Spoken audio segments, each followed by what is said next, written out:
Amplitude की बात की जाती है। तो यहाँ पे देखिए फ्रीक्वेंसी डिवीजन में क्या होता है कि ये जो देखिए उसने डिफरेंट यूजर को कलर दिए हुए हैं ऊपर। 4 यूजर्स हैं तो ब्लू कलर है, ग्रीन सा कलर है, येलो कलर है एंड पिंक कलर है। तो एफपीएम पहली डायग्राम में देखिए कह रहा है कि जो पिंक कलर है ना वो थोड़ा सा उसका एम्पलीट्यूड देखिए 0 लाइन से स्टार्ट हुई, अपर साइड में पॉजिटिव साइकिल से शो किया हुआ है, तो ऊपर आके कहता है कि वो इतना सा साइकिल उसको, लेकिन जो नेक्स्ट यूजर होगा उसको एम्पलीट्यूड ज्यादा दे दिया, वो और एम्पलीट्यूड के ऊपर डाटा सेंड करेगा। जो थर्ड यूजर है ग्रीन कलर का उसको देखिए और ज्यादा एम्पलीट्यूड मिल गया, वो और एम्पलीट्यूड के ऊपर डाटा सेंड कर रहा है, और जो ब्लू कलर का उसको मैक्सिमम एम्पलीट्यूड, सबसे बड़ी वो साइन वेव उसके लिए बन गई है। तो ये डिफरेंट साइन वेव बनना शुरू हो जाती है डिफरेंट एम्पलीट्यूड के ऊपर। तो जब एम्पलीट्यूड के हिसाब से बेटा हम इनकी डिवीजन करते हैं उसको हम फ्रीक्वेंसी डिवीजन मल्टीप्लेक्सिंग कर लेंगे। दूसरी डायग्राम में अगर आप देखें तो यहाँ पे टीडीएम की बात हो रही है, टाइम डिवीजन मल्टीप्लेक्सिंग। तो यहाँ पे क्या हो रहा है देखिए, यहाँ पे बेसिकली हम टाइम स्लॉट के हिसाब से डिवाइड करते हैं।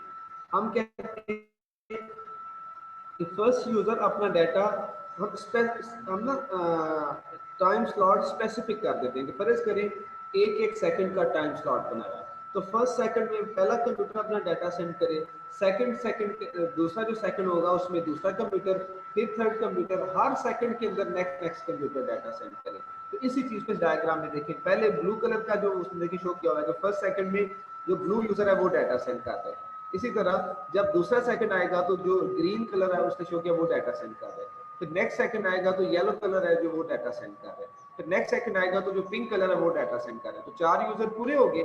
नेक्स्ट जब सेकंड आएगा तो ये साइकिल रिपीट होना शुरू होगा, दोबारा से ब्लू कलर, फिर ग्रीन कलर, फिर येलो कलर, फिर पिंक कलर, फिर कंप्लीट हो गए 4 यूजर, फिर नेक्स्ट दोबारा से साइकिल, फिर ब्लू कलर, ग्रीन कलर, इसी तरह करते करते यहाँ पे बात ये समझाई गई कि जो टाइम डिवीजन मल्टीप्लेक्सिंग है टाइम के हिसाब से डिवाइड किया जाएगा।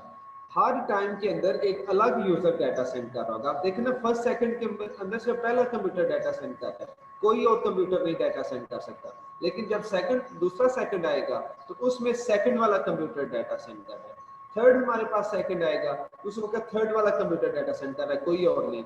तो हर टाइम में एक स्पेसिफिक कंप्यूटर डाटा सेंड करेगा, तो अपने अपने टाइम में वो सेंड करेंगे तो उनके सिग्नल आपस में जो है वो जो मिक्स नहीं होंगे, तो आराम से डाटा जो है वो मूव करते जाएगा। तो ये जो टीडीएम है टाइम डिवीजन मल्टीप्लेक्सिंग, इसकी दो टाइप्स हैं, एक होती है सिंक्रोनस टीडीएम और एक होता है स्टैटिस्टिकल टीडीएम। इनके ऊपर बात करने जा रहे हैं। अभी आप देखिए बेटा, जैसे मैंने पहले आपको मल्टीप्लेक्सिंग बताया था ना, इस डायग्राम से पहले उस कंसेप्ट को देख लें। ये 4 यूजर है लेफ्ट साइड पे 1 2 3 4, तो ये चारों कनेक्टेड है एक डिवाइस के साथ। अब इस डिवाइस के साथ ये आप समझिए कि लैब ए है, तो इसी तरह दूसरी साइड पे आप देखें वो एक डिवाइस है उसके साथ भी कंप्यूटर कनेक्टेड है। तो ये जो लेफ्ट साइड पे है 4 कंप्यूटर, इन चारों को कनेक्ट किया हुआ है एक डिवाइस के साथ, और ये डिवाइस दूसरे के साथ जो कनेक्ट है वो एक ही लिंक के साथ कनेक्टेड है जिसकी बैंडविड्थ ज्यादा होती है हमारे लिए। कोई भी डिवाइस डाटा सेंड करेगी तो वो इस डिवाइस के पास आएगा और यहाँ से उसी लिंक के ऊपर ही डाटा सेंड होते हुए दूसरी साइड पे जा रहा होगा। जिसका मतलब है इस दरमियान वाले लिंक को हम शेयर कर देते हैं कि मल्टीपल डिवाइसेस इसको यूज करके अपना डाटा सेंड कर सकती हैं। ये मल्टीप्लेक्सिंग के लिए मैंने आपको बताया। अब सिंक्रोनस टीडीएम क्या होता है? सिंक्रोनस टीडीएम में चाहे कोई डिवाइस डाटा सेंड करे या ना करे, हम उसको टाइम स्लॉट जरूर अलॉट करेंगे, उसके लिए एक स्पेसिफिक टाइम जरूर होगा, वो डाटा सेंड करे या ना करे। अब आप देखिए जरा इसी डायग्राम में कंप्यूटर नंबर 1 2 3 4 4 कंप्यूटर है, तो ये जो डाटा सेंड हो रहा है दरमियान वाले लिंक के ऊपर देखिए जरा, वो जो येलो कलर्स के ब्लॉक बने हुए हैं, पहले फर्स्ट कंप्यूटर डाटा सेंड करे, फिर सेकंड करे, फिर थर्ड करे, फिर फोर्थ करे। जब ये कंप्लीट हो जाएंगे साइकिल दोबारा से शुरू हो जाएगा, फिर फर्स्ट वाला कंप्यूटर डाटा सेंड करे, फिर सेकंड वाला, फिर थर्ड वाला, फिर फोर्थ वाला। अब आप ये समझे कि एक एक सेकंड फर्ज करें हमने इनको टाइम दिया हुआ है, तो हर सेकंड के अंदर एक कंप्यूटर डाटा सेंड करता है। अब बेटा चाहे वो डाटा सेंड करे या ना करे, कंप्यूटर हमने टाइम दे दिया हुआ है उसको। अब इससे नुकसान क्या होगा? अगर कोई कंप्यूटर डाटा सेंड नहीं करता, वो आइडल स्टेट के अंदर है, लेकिन आपने टाइम दे दिया हुआ, उसको टाइम स्लॉट दे दिए, तो इससे क्या होगा? चैनल की कैपेसिटी वेस्ट होना शुरू हो जाती है, उस टाइम के ऊपर डाटा ही नहीं सेंड हो रहा होता। इसी चीज को नेक्स्ट वाली डायग्राम से समझे। यहाँ पे देखें वो 4 कंप्यूटर थे, फर्ज करें सिर्फ कंप्यूटर नंबर 1 डाटा सेंड कर रहा है, कंप्यूटर नंबर 2 3 एंड 4 ये आइडल स्टेट के अंदर पड़े हुए हैं।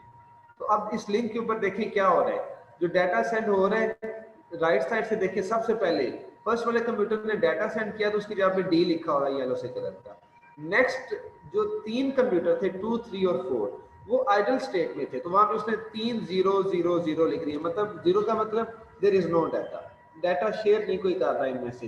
तो आप देखिए क्या हो रहा है, हर 4 सेकंड में से 1 सेकंड में फर्स्ट वाले सेकंड में डाटा शेयर करता है कंप्यूटर, लेकिन अगले 3 कंप्यूटर उन 3 सेकंड के अंदर आइडल पड़े हुए डाटा नहीं सेंड करते।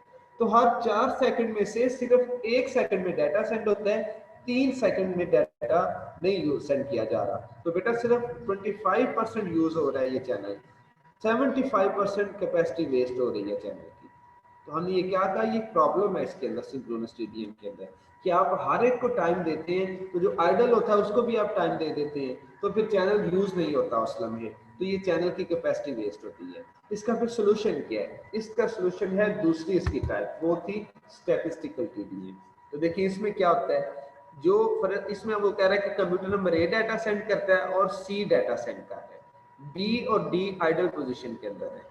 तो अब देखिए जो डाटा सेंड हो रहा है, पहले कंप्यूटर नंबर ए को डाटा स्लॉट दी गई है, फिर बी नहीं डाटा सेंड कर रहा तो रहने दें, फिर सी सेंड कर रहा है तो सी को टाइम दे दें वो डाटा सेंड करे, फिर डी नहीं सेंड करता डाटा, रहने दें उसको भी, फिर नेक्स्ट दोबारा साइकिल स्टार्ट हो जाएगा ए सी, पहले कंप्यूटर ए को स्लॉट दें, फिर सी को, फिर ए को, फिर सी को, फिर ए को, फिर सी को। तो जो सेंड कर रहे हैं सिर्फ उनको टाइम दे, जो नहीं सेंड कर रहे हैं उनको टाइम ना देना। तो कहते हैं इसको हम स्टैटिस्टिकल टीडीएम का नाम देते हैं। इससे हम क्या अचीव किया, हमने वो जो चैनल की कैपेसिटी वेस्ट हो रही थी उससे हम बच गए और मैक्सिमम यूटिलाइजेशन हो रही है। इसको हम एफिशिएंट स्टैटिस्टिकल टीडीएम को मानते हैं। ये मैंने बात की, अभी तक मैंने बात की सर्किट स्विचिंग की, उसके अंदर मल्टीप्लेक्सिंग की बात की, उसकी 2 टाइप्स थी, टीडीएम फ्रीक्वेंसी डिवीजन मल्टीप्लेक्सिंग और टाइम डिवीजन मल्टीप्लेक्सिंग, उनके ऊपर बात की। और टीडीएम की 2 टाइप्स थी, synchronous TDM and statistical TDM, इनके ऊपर बात की। नेक्स्ट जो हमारे पास अभी टॉपिक है ये है पैकेट स्विचिंग।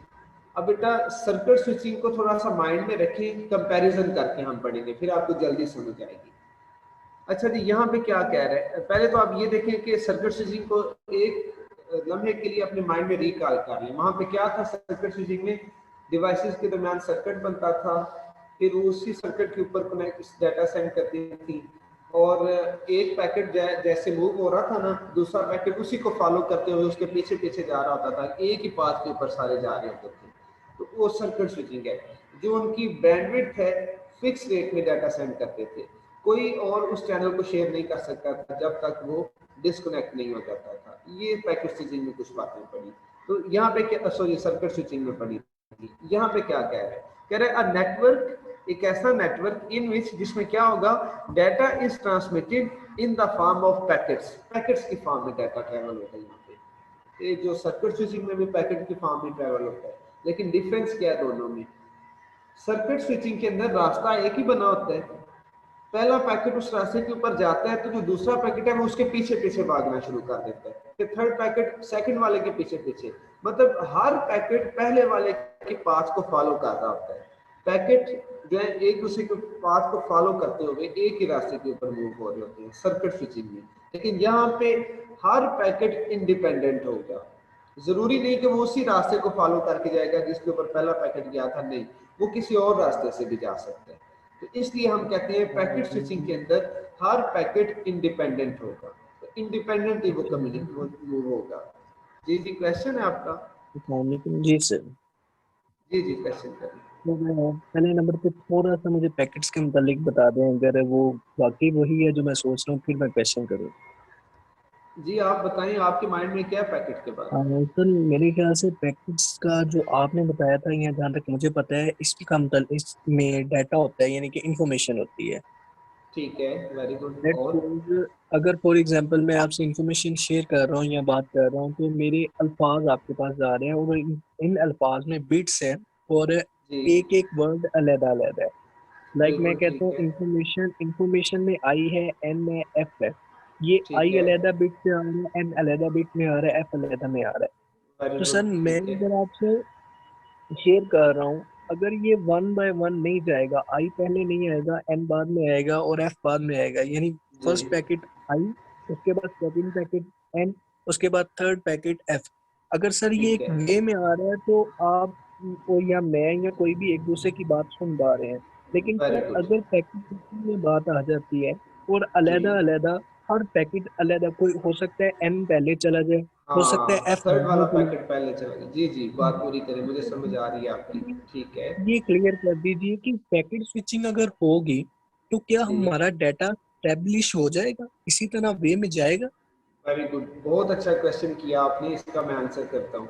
देखिए सर्किट स्विचिंग में इन ऑर्डर या सीक्वेंस का वर्ड हम बोलते हैं कि सीक्वेंस के साथ डाटा जाता है। पहला पैकेट आपने सेंड किया, दूसरा उसको फॉलो करते हुए पीछे पीछे, थर्ड उसको फॉलो करते हुए पीछे पीछे। तो जिस सीक्वेंस में सेंडर डाटा सेंड करता है, रिसीवर को उसी सीक्वेंस में डाटा रिसीव हो जाता है। तो जबरदस्त कम्युनिकेशन। वहां पे हमें डाटा को रीअरेंज करने की जरूरत नहीं पड़ती। रिसीवर जो है उसको पैकेट्स को प्रोसेसिंग में यही प्रॉब्लम आता है जो आपने भी बताया। आगे हम डायग्राम में ये बात डिस्कस कर लेंगे। इसके अंदर यही होता है कि some times packet 3 packet send किए, पहले पैकेट नंबर 1 चला जाता है, सॉरी पैकेट नंबर 3 पहले रिसीवर को रिसीव हो जाता है, फिर पैकेट नंबर 1 चला जाता है, फिर पैकेट नंबर 2 चला जाता है। अब मैंने सेंड किया था पैकेट नंबर 1 2 3, सीक्वेंस नंबर लगा के भेजते हैं। पैकेट स्विचिंग के अंदर हर पैकेट को सीक्वेंस नंबर लगा के भेजते हैं। तो वो सीक्वेंस नंबर क्या होता है, पहले पैकेट को 1, दूसरे पैकेट को 2, थर्ड पैकेट को 3, ये जो नंबर लगाए हैं इनको सीक्वेंस नंबर कहते हैं। जब वो पैकेट डिफरेंट रास्तों से मूव होते हुए रिसीवर के पास जाते हैं, तो ये जरूरी नहीं कि पैकेट नंबर 1 ही उसको पहले मिलेगा, पैकेट नंबर 3 भी पहले मिल सकता है, उसके बाद पैकेट नंबर 1 आता है, फिर पैकेट नंबर 2 आता है। अब रिसीवर जो है वो इस पोजीशन में नहीं कि डाटा को लिसन कर सके, क्योंकि डाटा अरेंज नहीं किया हुआ। तो रिसीवर पैकेट स्विचिंग के अंदर रिसीवर को रीअरेंज करना पड़ता है डाटा को। वो सीक्वेंस नंबर के हिसाब से अपनी क्यू, उसके अंदर स्मॉल मेमोरी लोकेशंस होती हैं जिनको हम बफर्स का नाम देते हैं। तो वो बफर के अंदर डाटा को रीअरेंज करता है। वो कहता है कि पैकेट नंबर 3 तो आ गया लेकिन अभी नहीं, वेट करो। पैकेट नंबर 1 जब आता है उसको पहले नंबर पे रखता है, फिर सीक्वेंस नंबर 2, वो जो पैकेट नंबर 2 है उसको फिर रखता है, फिर पैकेट नंबर 3। ये जो काम है इसको हम कहते हैं कि रीअसेंबलिंग या फिर रीअरेंज कर रहा होता है। तो रिसीवर को पैकेट स्विचिंग में पहले रीअरेंज करना होता है, रीअरेंज करने के बाद रिसीवर को डाटा दे मिलेगा। अगर वैसे सर मिलेगा। जी जी, मैं पूछ सकती हूँ? जी जी, आप क्वेश्चन करें। सर डाउनलोडिंग जो होती है इंटरनेट वेरी पे गुड। वो किस जिले में आती है? वो पैकेट स्विचिंग में आती है। अच्छा क्यों? सर, सर अगर वो कभी, पैकेट स्विचिंग में आती है। हाँ जी सर आप ये। जी, देखिए आप नॉर्मली अगर हम आईडीएम को यूज कर रहे हो तो आपने कभी देखे जब कोई फाइल डाउनलोड हो रही होती है तो वो डिफरेंट पाथ के ऊपर से डिफरेंट पैकेट जैसे जैसे मिलते हैं ना, तो वो उसके अंदर वो वैसे वैसे ग्रीन होना शो हो रही होती है। जहां पे पैकेट ज्यादा आ रहे हैं ना, वो वाली लोकेशन पहले कंप्लीट हो जाती है, बाकी वैसी। लेकिन आपको पूरी फाइल कब मिलती है? जब वो 100% कंप्लीट होती है। वो 100 में से उसने चेक वैल्यूज लगाई होती है। उन चेक वैल्यूज में जो पैकेट पहले रिसीव हो रहे हैं उनको रख रहे हैं अपने पास, लेकिन कंप्यूटर के अंदर उतना सा वीडियो का पोर्शन नहीं शो होता आपको जब तक वो कंप्लीट फाइल नहीं डाउनलोड होती। जब वो कंप्लीट फाइल डाउनलोड होती है, साथ साथ रिसीवर के ऊपर रीअसेंबलिंग हो रही होती है। तो रीअसेंबलिंग बेसिकली सीक्वेंस नंबर को देख के हो रही होती है। जब सीक्वेंस के हिसाब से वो सारी चीजें रीअसेंबल कर ली जाती हैं तो फिर कंप्लीट फाइल शो की जाती है रिसीवर को। जी, तो अब सर आप अगर क्वेश्चन करें। हम ऑनलाइन चीज देख रहे होते हैं कोई भी यूट्यूब से, सर उसमें जी बफरिंग होना शुरू हो जाती है, वो इसी चीज को कहते हैं कि हमें उनको जी डाटा जी, कलेक्ट नहीं हो रहा होता? बिल्कुल ठीक है। समटाइम देखें जब रीअसेंबलिंग ठीक हो रही होती है तो नॉर्मल वीडियो चल रही होती है, लेकिन जैसे पैकेट्स की अरेंजमेंट कुछ डिस्टर्ब होती है तो आपकी वीडियो के ऊपर स्टिल वो पिक्चर रुक जाती है और वो ऊपर मूव होना शुरू हो जाती है कि लोडिंग हो रही है। वो बेसिकली बफर्स के अंदर रीअसेंबलिंग हो रही होती है। जी सर। रीअसेंबलिंग और करने के बाद सर, फिर वो आपको शो किया जाता है। Sir one last thing, sir अगर हम डाउनलोड करते हैं कुछ भी जी, डाउनलोड कर लिया सर, उसमें ठीक है। अक्सर ऐसा होता है कि डाउनलोड हो जाता है लेकिन ठीक है। इंटरनेट इशू की वजह से वो रुक जाता है। ठीक है। 96% या कुछ भी इतना हमारे पास वेरी गुड। डाटा आ जाता है कोई भी जी जी वीडियो। सर जी उसमें जी। ऐसा होता है, फॉर एग्जाम्पल 10 मिनट की वीडियो है, उसमें 5 मिनट पर जाकर वीडियो रुक जाती है और 6 मिनट पर फिर चल जाती है। ये जो गैप आ हाँ, जाता है 1 मिनट का या कुछ सेकंड का, ये क्या होता है सर? ये क्या होता है, दरमियान में पैकेट स्विचिंग के अंदर डिफरेंट पाथ से मूव होकर पैकेट आप तक आ रहे थे। आपने जहाँ से फाइल डाउनलोड की, फर्ज करें कि वो जो सर्वर था वो कराची में पड़ा हुआ था, हम गुजरांवाला में बैठ के फाइल को डाउनलोड कर रहे थे। कराची से उस सर्वर से डाटा आपकी मशीन के ऊपर डाउनलोड हो रहा है। रास्ते में कुछ जगह के ऊपर ट्रैफिक ज्यादा हो जाती है। जब ट्रैफिक ज्यादा होती है ना, तो उस वक्त वो पैकेट रुक जाते हैं कहीं पे। कुछ पैकेट आपको मिलते हैं लेकिन कुछ पैकेट वहां पे रुक जाते हैं। वो जितनी देर के लिए रुकते हैं, हमारी मशीन के ऊपर हमें शो करता है कि स्पीड नहीं मिलती, पता नहीं क्या हो गया, पैकेट्स नहीं रिसीव हो रहे। वो बेसिकली रास्ते में कुछ पैकेट आ रहे थे और उस राउटर के ऊपर इतना ज्यादा रश था, इतना डिले हुआ कि वो पैकेट्स नहीं रिसीव हो रहे होते, तो कुछ देर के लिए रुक जाता है। लेकिन जैसे वहां से हमें बाकी पैकेट आके बफर में पड़े होते हैं, लेकिन वो पैकेट नहीं आ रहे, उनका वेट किया जा रहा है। जैसे उनको रास्ता मिलता है वो पैकेट निकलते हैं, तो वो रीअसेंबलिंग के अंदर उनका नंबर लगता है, तो फिर बाकी तो पहली बफर में पड़े, फिर बड़ी स्पीड से दोबारा से वो डाउनलोडिंग शुरू हो जाती ठीक हो जाए, वो कहते हैं आपने नहीं जाना ना जाइए, हम तो जाते हैं। है। ठीक है सर, हाँ थैंक यू। बिल्कुल ऐसे ही है, वो ऐसे आ जाएगी। ठीक हो गया जी, क्लियर है ये बात। जी बेहतर सर। आपने बहुत अच्छे क्वेश्चन किए जी बेटा। इसमें नेक्स्ट हमारे पास है मल्टीपल यूजर्स पैकेट स्विचिंग की। हम बात कर रहे थे कि पहले हमने ये सीखा कि इसमें हर पैकेट इंडिपेंडेंट होता है और वो एक दूसरे के पाथ को फॉलो नहीं करते। डिफरेंट पाथ, जहां से उनको अच्छा रास्ता मिलता है वो मूव होते होते वहां से अपने डेस्टिनेशन की तरफ जाते हैं। नेक्स्ट लाइन में लिखा है कि multiple users share network resources. ये बात हमें समझ आ गई कि पहले तो सर्किट स्विचिंग में वो जो पाथ बनता था वो डेडिकेटेड पाथ बनता था, उनके दरमियान कोई और उसको शेयर नहीं कर सकता था। लेकिन इसमें जो पाथ होगा वो किसी एक की मलकियत नहीं होगा, डिफरेंट यूजर उस पाथ को शेयर करके उसके ऊपर अपना डाटा ट्रैवल कर सकेंगे। No dedicated bandwidth is allocated. इसके अंदर वो जो बैंडविड्थ हमने सर्किट स्विचिंग में कहा था ना कि अगर 1 MB का कनेक्शन लिया है तो उतनी स्पीड मिलेगी, उससे ज्यादा नहीं। लेकिन यहाँ पे ऐसा नहीं होगा, यहाँ पे उस चैनल की जितनी कैपेसिटी है वो मैक्सिमम यूज की जा सकती है। No resources are reserve. Circuit switching में रिसोर्सेज वो चैनल रिजर्व हो जाता था आपके लिए, लेकिन यहाँ पे किसी के लिए कुछ भी रिजर्व नहीं होगा। Resources used as needed. जी क्वेश्चन करें। सॉरी सर, मैं डिस्टर्ब कर रहा हूँ। ये नंबर 3 पे आइएगा, non dedicated bandwidth is allocated. ठीक है। Sir no. इसमें जी जी। क्लियर कर दीजिएगा। सर बैंडविड्थ तो वही होती है ना, फॉर एग्जांपल 2 MB पर सेकेंड या 4 MB पर जी जी सेकेंड। अगर बिल्कुल हमारी ऐसे। 2 MB है तो हमें तो 2 MB मिलेगी, वो पैकेट हो या स्पीच हो। लेकिन ये ठीक है, क्लियर कर दीजिएगा सर। ठीक, ठीक अगर है, ये मैं स्विच्ड है तो बात। फॉर एग्जांपल 2 MB है तो 2 MB मिलेगा।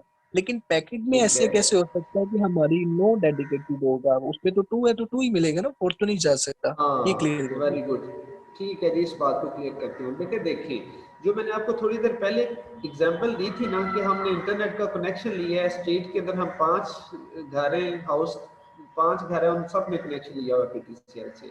लेकिन हम सब की लाइन अलग अलग नहीं पीटीसीएल एक्सचेंज में जा रही।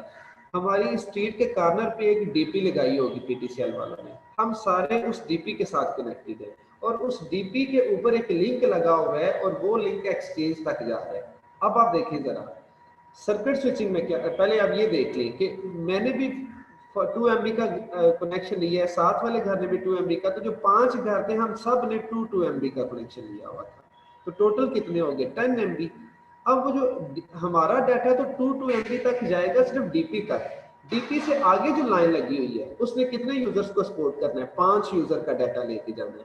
तो हर यूजर ने कितनी स्पीड ली है 2 MB की, तो 5 यूजर है तो कितनी स्पीड 10 MB का लिंक होना चाहिए। उस डीपी से लेके एक्सचेंज के दरमियान जो केबल लगी है उसकी कैपेसिटी 10 MB होनी चाहिए। ठीक हो गया।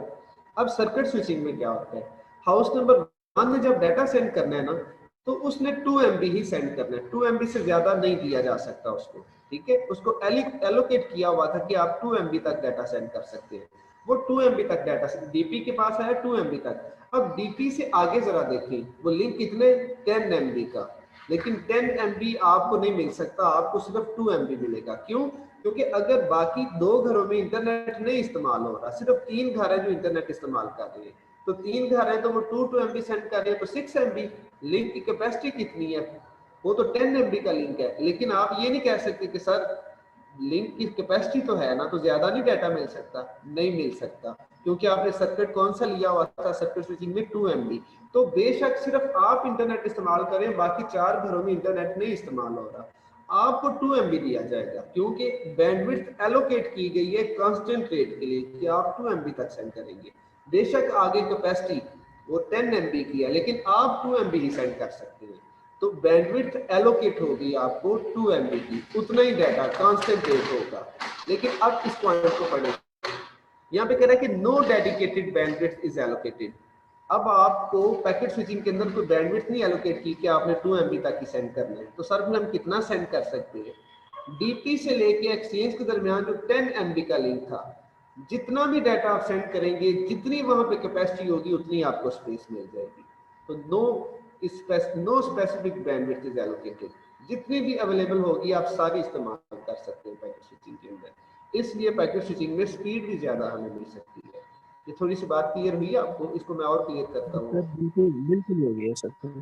ठीक है। अब बेटा इसमें दो तरह का डाटा होता है, एक होता है कांस्टेंट रेट और एक होता है बर्स्टी डाटा। नीचे पॉइंट आ भी रहा है, वो कांस्टेंट रेट वही था कि सर 2 MB का कनेक्शन लिया, 2 MB हम हर सेकंड में पूरा बोलते हैं 2 Mbps, 2 मेगाबिट्स पर सेकंड। सर एक सेकंड के अंदर 2 मेगाबिट्स, 20 लाख या 2 मिलियन बिट्स, ये कांस्टेंट रेट। आप हर सेकंड के अंदर 2 मेगाबिट सेंड कर सकते हैं, इससे ज्यादा नहीं कर सकते। ये कांस्टेंट रेट है। लेकिन बस्टी डाटा क्या होता है कि लिंक के ऊपर तो स्पेस है ना, तो क्या अगर बाकी घर नहीं इंटरनेट इस्तेमाल कर रहे, सिर्फ मैं ही कर रहा हूँ, तो लिंक के ऊपर अगर 10 MB की कैपेसिटी है, क्या मैं 10 MB को यूज कर सकता हूँ?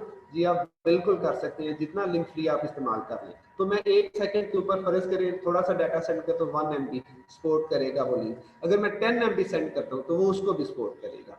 तो ये जो अचानक डाटा की में ये चेंज आता है ना, अप या डाउन आता है, इसको हम कहते हैं ये बस्टी डाटा होता है। तो पैकेट स्विचिंग के अंदर बस्टी डाटा को सपोर्ट किया जा सकता है, लेकिन सर्किट स्विचिंग के अंदर नहीं किया जा सकता। वहां पे फिक्स डाटा रेट को सपोर्ट करेंगे। ये बात आई थिंक और क्लियर होगी आपको।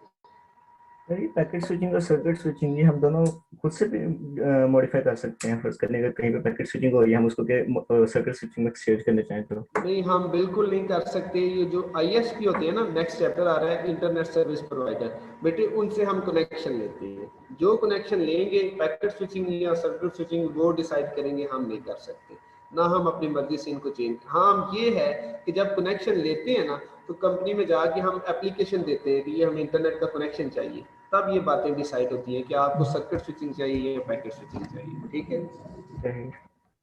ठीक है जी। अब बेटा सर हमारी जो यूनिवर्सिटी है वो जो नेट यूज कर रही है वो पैकेट स्विचिंग है ना? नहीं वो जी जी यूनिवर्सिटी में जो यूज हो रहा है इंटरनेट, जी सर।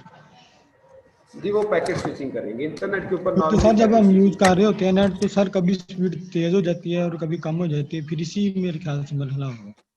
हाँ ये स्पीड का भी या ज्यादा, ये हर जगह के ऊपर इशू होता है। पैकेट स्विचिंग में यही प्रॉब्लम आ रही होती है। ठीक है, अभी अगर आप मुझे इजाजत दें तो इसकी बिल्कुल बैटरी लो है। जी सर। जी जी सर अगर आप जी मैं स्टार्ट करूं? जी 1 मिनट का जी जी क्वेश्चन आप था। जी जी करें सर फॉर एग्जांपल क्वेश्चन। जैसे हम इंटरनल लगवाते हैं, वो आप DP कह रहे थे, काइंडली इसको एब्रिविएट कर दीजिएगा। और दूसरे नंबर पे सर हम जब इंटरनल लेते हैं वो 2 MB का हमें कहते हैं कि हम 2 MB देंगे, 4 MB देंगे, तो सर वो कहीं DP ही तो 2 MB की नहीं लगा रहे, और हम यहाँ पे 5 कनेक्शन दे रहे हैं जिसकी वजह से हमारे इंटरनेट की स्पीड स्लो हो रही है, और जितने ही यूजर ज्यादा हो जाते हैं उसी के हिसाब से हमारी स्पीड कम हो जाती है, उसे बर्स्टी तो नहीं कहते हैं? Very good very good. ये बात कॉमन प्रॉब्लम ये चल रहा है, अभी मेरे साथ भी यही प्रॉब्लम चल रहा है इधर। इसलिए मैं PTCL का कनेक्शन तो लगवाया लेकिन उसको यूज नहीं कर रहा। वो करते क्या है, हमें कनेक्शन दे देते हैं लेकिन DP के ऊपर इतने कनेक्शन की स्पेस ही नहीं होती, तो फिर वो हमें मैनेज करते हैं। कभी किसी का इंटरनेट चला देते हैं, किसी का बंद कर देते हैं, किसी का दूसरे का चला देते हैं। जिसने कॉल की उसका इंटरनेट चला दिया, जिसने नहीं कॉल की उसका इंटरनेट बंद कर दिया। तो नॉर्मल यही सिचुएशन चल रही होती है। इतना उनके पास कैपेसिटी नहीं है जितने वो कनेक्शन दे देती है, इस वजह से फिर इसके अंदर प्रॉब्लम आनी शुरू हो जाती है। तो हमारे पास नॉर्मली यही होता है। एक आंसर ये किया, ये ठीक है जी, आपकी बात पहुंच गया मैं वहां तक? जी सर बिल्कुल क्लियर हो गया सर। दूसरी बात ये है कि मैं बात कर रहा था MBPS, मेगा बिट्स पर सेकंड। एक सेकंड के अंदर कितनी मेगा बिट्स आप सेंड कर सकते हैं? तो हम लेते हैं कनेक्शन। जी DP आप कह रहे हैं ना, जो हमारे टॉवर्स पे लगी होती है, तो उसको क्लियर कर दीजिएगा, DP एब्रीवेट कर दीजिएगा सर। अच्छा, वो जो डीपी लगाते हैं, वो पबजी डीपी, में भी डीपी है ना, हाँ, इसलिए मैं कंफर्म करना जी चाह जी रहा हूँ। मुझे समझ आ गया। वो मैंने कहा था, जी जी, वो मैंने कहा कि वो स्ट्रीट के कॉर्नर पे एक लगा देते हैं डिवाइस जिसको डीपी नॉर्मली बोलते हैं। अब मुझे अभी उसका माइंड में नहीं है कि वो डीपी का क्या एब्रीविएशन है। वो एक डिवाइस है जो अक्सर लगी होती है और उसको वो डीपी आके बोल देते हैं, पता नहीं अब क्या उसका वो एब्रीविएशन निकालते हैं, मुझे अभी उसका माइंड में नहीं है। ठीक ओके है, सर, थैंक तो यू वेरी मच उसके सर। ठीक है जी, थैंक यू। अभी आपने बहुत अच्छे वैसे क्वेश्चन किए, मेरा दिल कर रहा है कि इस दफ़ा ये वाला लेक्चर मैं अपलोड करूं, लेकिन बाकी क्लासेस में क्वेश्चन नहीं हुए। अब मैं इसको जल्दी से खत्म करता हूं कि no dedicated bandwidth is allocated, मैंने क्लियर किया इस बात को। नो रिसोर्सेज आर रिजर्व्ड, वो कम्युनिकेशन लिंक किसी के लिए रिजर्व नहीं है। रिसोर्सेज यूज्ड एज नीडेड, जिसको जरूरत होती है वो लिंक को इस्तेमाल कर सकता है, किसी के दरमियान रिजर्व नहीं होता। Each packet uses full link bandwidth, ये वो बात मैंने की। 10 MB का लिंक है तो पैकेट स्विचिंग में अगर फ्री है तो आप 10 MB का 10 MB यूज कर सकते हैं। जितनी लिंक की बैंडविड्थ है फुल लिंक को भी इस्तेमाल किया जा सकता है, लेकिन सर्किट स्विचिंग में ऐसा नहीं। जितना कनेक्शन लिया उतने यूज करेंगे, बाकी अगर फ्री भी पड़ा हुआ है तो आप नहीं यूज कर सकते। गुड फॉर बस्टी डाटा, तो मैंने आपको बता दिया कॉन्सेंट्रेट डाटा होता है और बस्टी डाटा होता है, तो पैकेट स्विचिंग में बस्टी डाटा को सपोर्ट किया जाता है। सिंपलर, ये पैकेट स्विचिंग जो है ये उस सर्किट स्विचिंग से सिंपल होता है। क्यों? क्योंकि इसमें 3 फेज नहीं होते कि कनेक्शन बनाए और कनेक्शन टर्मिनेट करे, simple forward the data. No call setup, ये वही बात, कोई कॉल सेटअप नहीं बनाना पड़ता कि कनेक्शन बनाए फिर डाटा ट्रांसफर करे फिर टर्मिनेट करे, ऐसा काम इसमें नहीं होता। सीआर, मेरी आवाज आ रही है आपको? जी सर।